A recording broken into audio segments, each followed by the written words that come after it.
कहानी की शुरुआत एक लड़के को दिखाते हुए होती है जिसका नाम निशिकाता है। वह अपने रूम में बैठकर एनीमे देख रहा होता है। अचानक उसका फोन बजता है। जैसे ही वह कॉल उठाता है उसके चेहरे के भाव बदल जाते हैं और शर्म के मारे उसका चेहरा लाल हो जाता है। यह कॉल उसकी पुरानी दोस्त ताकागी की होती है जो अब फ्रांस में रहती है। वह उसे बताती है कि उसकी पढ़ाई पूरी हो गई है और अब वह अपनी सपनों की जगह पर रहने जाने वाली है। निशिकाता उसे बधाई देता है और उसके लिए अच्छा होने की कामना करता है। कॉल खत्म होने के बाद वह चुपचाप मिडिल स्कूल के समय की 10 साल पुरानी एक फोटो को देखने लगता है। वह हल्की सी मुस्कान के साथ उस लड़की को याद करता है जो उसे कभी छेड़ना बंद नहीं करती थी। मिडिल स्कूल के दिनों में निशिकाता और ताकागी एक ही क्लास में पढ़ते थे। निशिकाता शांत स्वभाव का और शर्मीला था, इसी वजह से वह ताकागी के लिए छेड़ने का आसान निशाना बन जाता था। जो बात मजाक से शुरू हुई थी वही धीरे धीरे दोस्ती बन गई। समय के साथ निशिकाता को एहसास हुआ कि वह उससे प्यार करने लगा है। ग्रेजुएशन के बाद ताकागी को अपने माता पिता के साथ फ्रांस जाना पड़ा। उसके माता पिता अमीर बिजनेस ओनर थे और काम की वजह से अक्सर सफर करते रहते थे। विदाई का वह पल निशिकाता के लिए बहुत दर्द भरा था और उसके अंदर एक खालीपन छोड़ गया। उसे ताकागी की छेड़खानी बहुत याद आती थी जो उसके शांत दिनों को खुशियों से भर देती थी। समय बीत गया। अब निशिकाता एक पार्ट टाइम टीचर के तौर पर काम करता है और उसकी कमाई ज्यादा नहीं होती। वह अक्सर स्कूल में ज्यादा काम करता है, जैसे क्लासरूम साफ करना या प्रिंसिपल तनाबे के छोटे मोटे काम करना। उसकी जिंदगी एक ही ढर्रे पर चल रही होती है। तभी एक दिन उसे खबर मिलती है कि ताकागी वापस जापान लौट आई है। यह सुनकर उसका मूड अचानक अच्छा हो जाता है। काम पर जाते वक्त रास्ते के पेड़ उसे और भी हरे भरे लगने लगते हैं और उसके स्टूडेंट्स की मुस्कान भी उसे ज्यादा जिंदा लगती है। कुछ समय बाद प्रिंसिपल तनाबे उसे बताते हैं कि अगले 3 महीनों के लिए एक नई ट्रेनी टीचर आर्ट क्लास पढ़ाने आने वाली है और निशिकाता को उसे ट्रेन करना होगा। निशिकाता मना करने की कोशिश करता है लेकिन तनाबे जोर देते हैं। परेशान होकर निशिकाता अपना मन शांत करने के लिए स्कूल की सफाई करने लगता है। सफाई करते समय वह देखता है कि कोई हॉलवे में आ रहा है। वह कोई और नहीं बल्कि ताकागी होती है, वही जिसने उसे कॉल किया था। हैरान होकर निशिकाता उससे पूछता है कि वह यहाँ क्या कर रही है। ताकागी बताती है कि वह कुछ समय के लिए इस स्कूल में ट्रेनी टीचर के रूप में पढ़ाने आई है। तब निशिकाता को समझ आता है कि जिस नई टीचर की बात तनाबे कर रहे थे वह ताकागी ही है। निशिकाता के हैरान चेहरे को देखकर ताकागी मुस्कुरा देती है और उसकी तरफ चलकर आती है। उसके हर कदम के साथ निशिकाता का दिल और तेज धड़कने लगता है। उसी दिन स्कूल खत्म होने के बाद ताकागी निशिकाता को एक ऐसी जगह चलने के लिए बुलाती है जहाँ वे दोनों पहले साथ जाया करते थे। वहाँ खड़े होकर वह देखती है कि इतने सालों में ज्यादा कुछ नहीं बदला है, यहाँ तक कि निशिकाता भी नहीं। वह उसे फिर से छेड़ती है और पूछती है कि क्या उसे अब भी एनीमे पसंद है। शर्मिंदा होकर निशिकाता का चेहरा लाल हो जाता है। ताकागी अपने बैग से एक हेडफोन निकालती है और उसका एक हिस्सा उसे देती है। फिर वही जाना पहचाना गाना बजने लगता है जो वे दोनों पहले साथ सुना करते थे। वह गाना चुपचाप उन 2 दिलों को फिर से जोड़ देता है जो कभी सच में अलग हुए ही नहीं थे। उसी शाम निशिकाता अपने दोस्त नकाई की एक छोटी सी पार्टी में जाता है जिसकी कुछ दिनों बाद शादी होने वाली होती है। ताकागी भी वहाँ आती है क्योंकि वह भी मिडिल स्कूल के समय उनकी क्लासमेट रह चुकी है।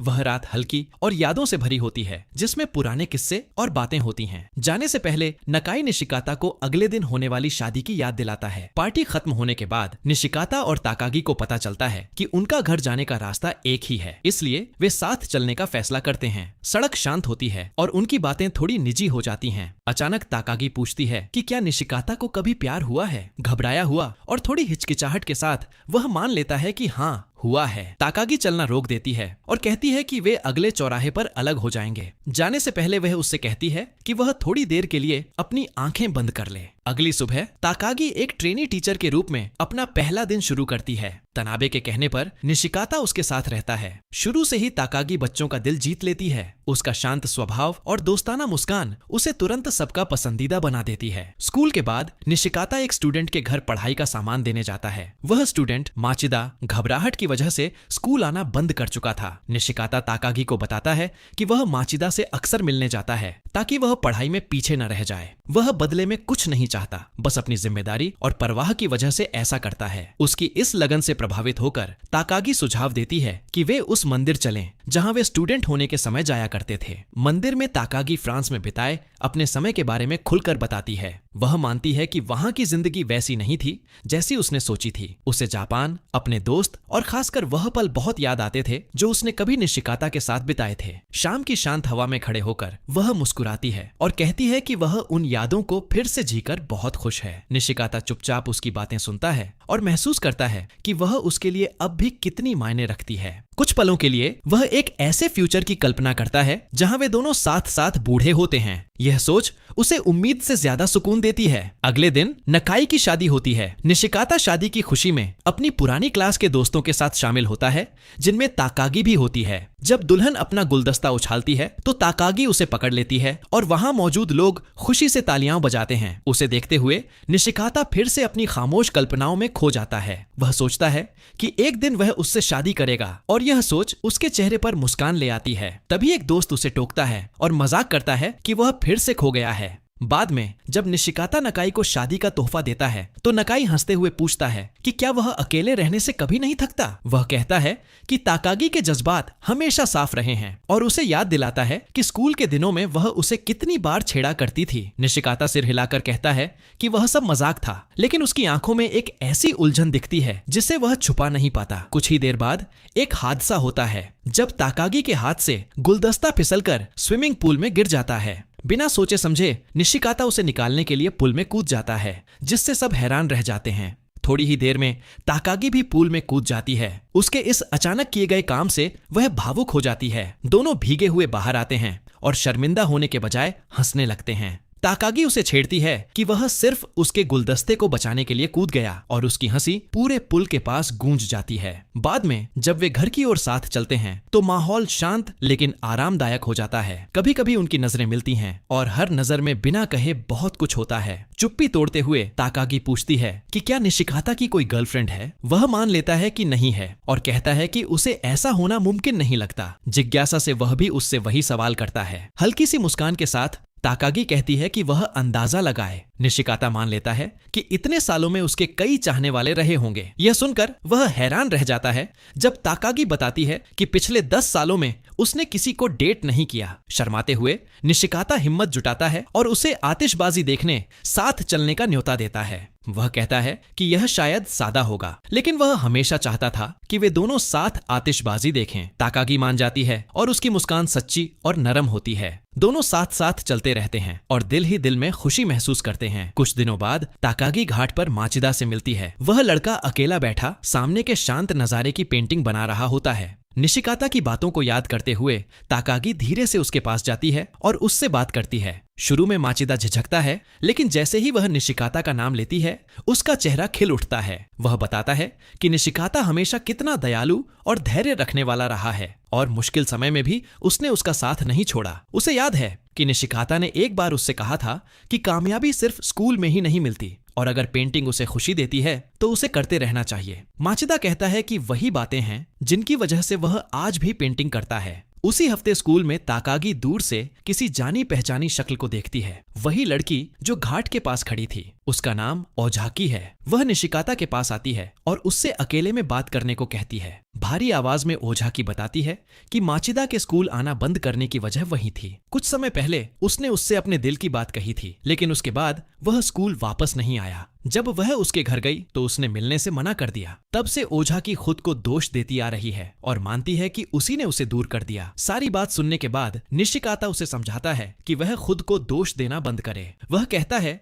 कि जिंदगी की हर बात को इतनी आसानी से समझा नहीं जा सकता। हो सकता है माचिदा के स्कूल छोड़ने की कोई और वजह भी रही हो। अगर ओझाकी सच में खुद को दोषी मानती है तो उसके लिए सबसे अच्छा यही होगा कि वह उससे सीधे मिले और अपने दिल की बात साफ साफ कहे। इसी बीच ताकागी माचिदा को स्कूल के पास पहाड़ी पर बने एक छोटे से मंदिर में ले जाती है। वह उससे पूछती है कि क्या वह पहले कभी यहाँ आया है। माचिदा सिर हिलाकर कहता है कि हाँ आया है, लेकिन उस समय अपनी मर्जी से नहीं। जैसे जैसे वह वहां का नजारा पेंट करता है वह धीरे धीरे खुलकर बात करने लगता है। वह बताता है कि उसने स्कूल पैसों की वजह से नहीं छोड़ा था, बल्कि इसलिए छोड़ा था क्योंकि वह ओझाकी का सामना करने से डरता था। उसके प्यार का इजहार उसे अचानक लगा था और उसे लगा कि वह प्यार पाने लायक नहीं है। ताकागी चुपचाप उसकी बात सुनती है और फिर कहती है कि किसी का प्यार बोझ नहीं होता, बल्कि एक तोहफा होता है। उन भावनाओं से भागने से बस पछतावा ही बढ़ता है। उसकी बातों से हिम्मत पाकर माचिदा उसे धन्यवाद देता है और फैसला करता है कि वह दोबारा स्कूल जाएगा।